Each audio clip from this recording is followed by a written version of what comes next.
This time recognize Dr. Pace for your 5 minutes. Thank you, Mr. Chairman and Ranking Member, for this opportunity to discuss the important topic of NASA's strategic direction. It's been noted that the NASA strategic plan does not drive NASA budget requests or the allocation of relative emphasis to activities within those requests, exploration, science, aeronautics. As such, it's not surprising that there are numerous disconnects between the stated policies, approved programs, and their actual funding. The technical and budgetary risks facing the agency are the most visible symptoms of deeper policy and management disconnects between the White House and Congress. Such disconnects are not inevitable and can be resolved by the White House and Congress as well as NASA working together. And as often stated, budgets are policy, and NASA budgets are really a more accurate reflection of de facto national policy than the NASA strategic plan is. The NASA budget is a political choice. It's a reflection of what we value as a society.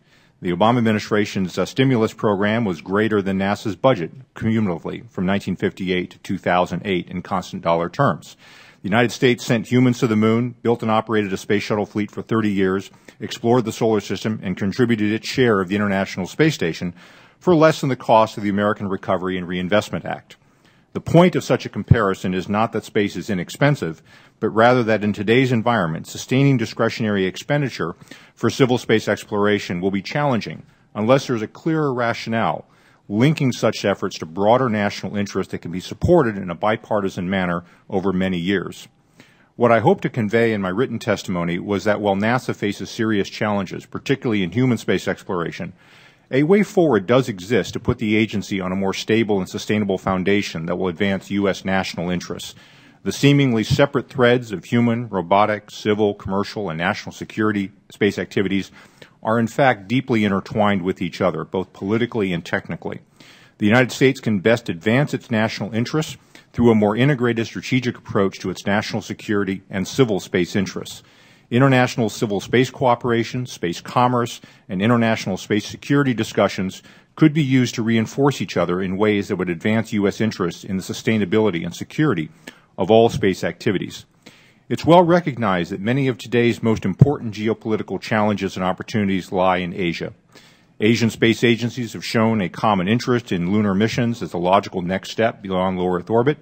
Such missions are seen as ambitious but achievable and thus more practical than missions to Mars and more distant locations. They offer an opportunity for emerging and established spacefaring countries to advance their capabilities without taking on the political risks of a competitive race with each other. A multinational program to explore the moon as a first step would be a symbolic and practical means of creating a broader international framework for space cooperation. At the same time, the geopolitical benefits of improving intra-Asian relations and U.S. engagement could support more ambitious space explorations than science alone might justify. Europeans were also interested in being part of a return to the moon, and as recently as June of this year, Russia proposed a lunar program with the United States and publicly supported this position at international conferences. There are many geopolitical, scientific, exploration, commercial, and educational objectives that could be achieved at the moon. And in contrast, the case for a human mission to an asteroid is unpersuasive and unsupported by technical or international realities. We should be visionary, but focused on practical actions. The exploration and development of space is a reflection of the values we hold as a nation. It is those values that are probably the most important to the long term for defining what NASA is and what space exploration is truly about. It's not just our DNA and our robots that go out there, it's our values. We are a nation not defined by blood, tribe, or religion, but by conscious choice. Our choices are defined by adherence to the Constitution and the values of a tolerant culture, a democratic society, and a market-driven economy. In shaping the international environment for space activities, the United States should seek to build a more secure, stable, and prosperous world in which our values are taken beyond the Earth. In doing so, we should also exercise some humility in face of the unknown. Did Thomas Jefferson know the ultimate economic return or impact from the investment in the Louisiana Purchase and the Lewis and Clark expedition? Did Teddy Roosevelt in sending the Great White Fleet and building the Panama Canal? Did Kennedy with Apollo?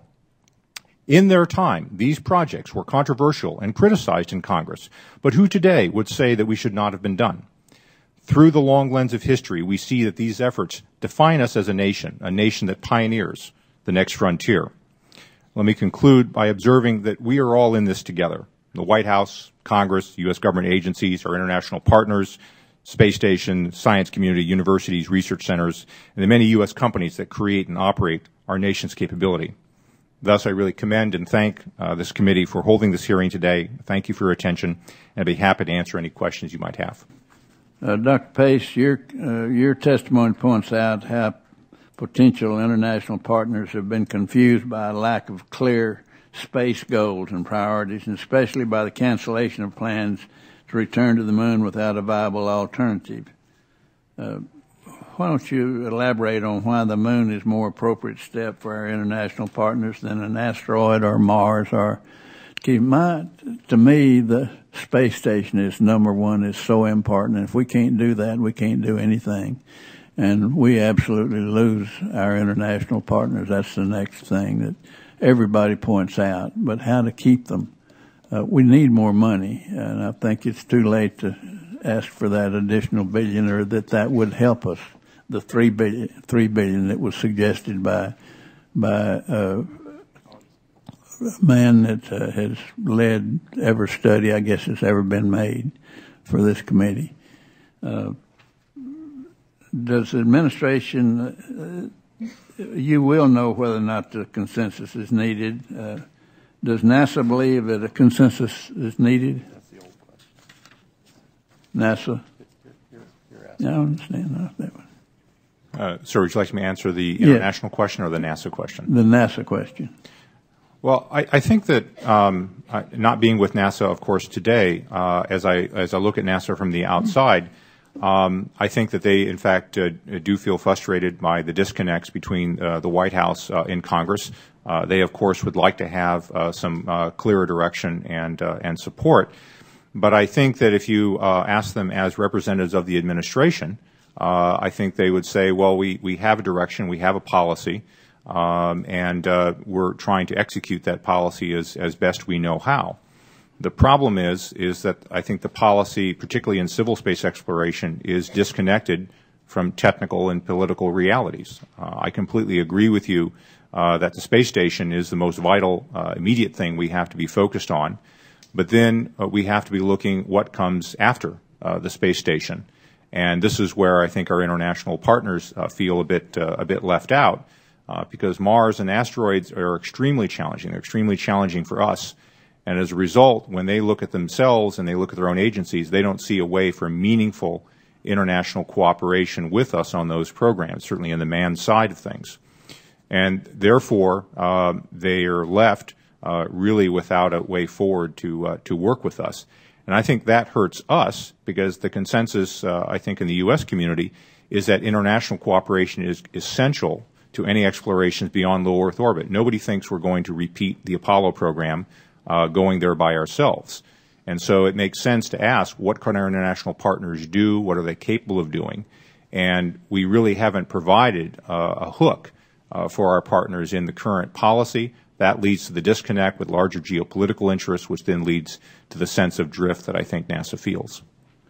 We know we can go to the moon. How do you feel about putting major emphasis on the space station and not forgetting that we want to go to Mars, or that we intend to go to Mars, and keep an ear open to that, but not to be asking for vast, expensive, and great amounts of money that it's going to take to do that until we perfect our reaching our own space station and claim back our space station that we're almost turning their back on by having to beg the Russians for a trip up there and back. No, I think that if one does not support the space station well, I mean, anything else is kind of meaningless. In the aftermath of the Columbia accident, we had very serious conversations with our international partners as to whether or not they wanted to stop and just simply call it a day. And they were very, very clear that we had to continue with the space station. They had made these commitments to it. It was not practical to talk about other international cooperation if, in fact, we failed at the station. So I think the number one issue, and I think also as part of my written testimony, utilization of the space station is the nearer-term issue.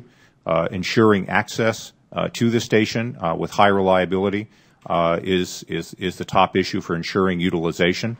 One of the concerns, this is maybe a whole separate discussion, is on the sustainability of the station with the rather fragile logistics support that we have right now.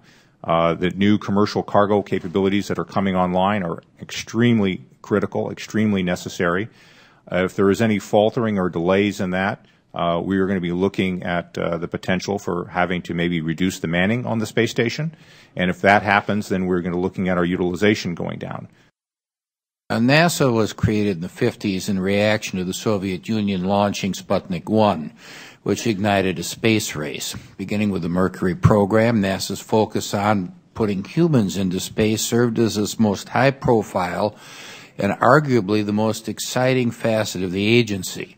Mission-oriented manned space programs have been the prism through which we judge the agency, and mission orientation back 40 years ago excited a group of students to go into STEM education, which we now call it today, and got us a generation of scientists and engineers. The Space Shuttle, however, flew its last mission in 2011, and there's now a gap in domestic spaceflight capabilities. Instead, we rely on the Russian Space Agency to ferry American astronauts to the space station. The Bush administration began the Constellation program to serve as the shuttle's successor, but President Obama canceled the program. Fortunately, Congress has continued to see the importance of the heavy lift rocket system and mandated the Space Launch System in the Orion program in the 2010 NASA authorization bill. Dr. Pace, I appreciate your comment that the Stimulus Act appropriated more funds in one act than this country has spent on NASA since its creation in 1958. And budgets and spending are an example of priorities. And in terms of having the seeds to continue United States preeminence, not just in manned space programs, but in terms of science and inventions and everything else that goes along with it, ended up being washed away in a flood of stimulus funds. Now, as this hearing has highlighted already, the President's approach to human spaceflight lacks a clear mission, and he is relying on the success of commercial space, which I agree is vital, but has dragged his feet on pushing human spaceflight at NASA. I strongly support a public-private partnership for our country's space policy. However, it's up to NASA to develop the heavy-lift rocket because the private sector doesn't have enough funds to do it by itself. And that heavy-lift rocket needs enough thrust to overcome the administration's short-sightedness. Now, by canceling the Constellation program, NASA has lost its international partners who supported a mission to the moon. President Obama has taken a been-there, done-that approach, but we haven't been there for 40 years, and the international partners who would have helped us have never been there. If we cannot lead the world in space, China and Russia will inevitably feel the void that we left behind, and that will have a trickle-down effect on the number of people that we train as scientists and engineers to keep America's preeminence not in space but in practically everything else.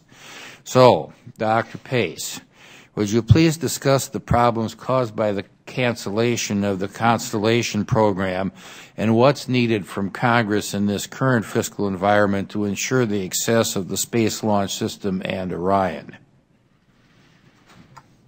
Okay. Thank you, sir. That's a tall order. I think one of the crucial things that the Constellation program was supposed to do was to provide a smooth transition for the workforce and for the capabilities the nation had off of the shuttle program to whatever came next. And we've lost that now. And we've lost that. And the deep integration between low Earth orbit and farther destinations that was hoped for, I think, is also gone. So I would first say that 2012 is not 2008. We're in a different and new situation today, and we have to look at going forward. One of the primary problems, though, with the end of Constellation was, again, cutting ourselves off from our international partners who didn't see how they were going to participate, increasing risk to the International Space Station, because while we certainly hope for and encourage and want to see the private sector take over that work, If there are delays, if there are problems, we don't really have a fallback option. So we are down to really a few critical paths for supporting the station. And so the complementary nature between commercial programs and the Constellation program, I thought, was one of its strengths. The lack of a clear rationale for human exploration beyond the International Space Station is another serious problem. The administration's approach of being capability driven, while it has a certain logic to it, it also has a lot of vulnerabilities.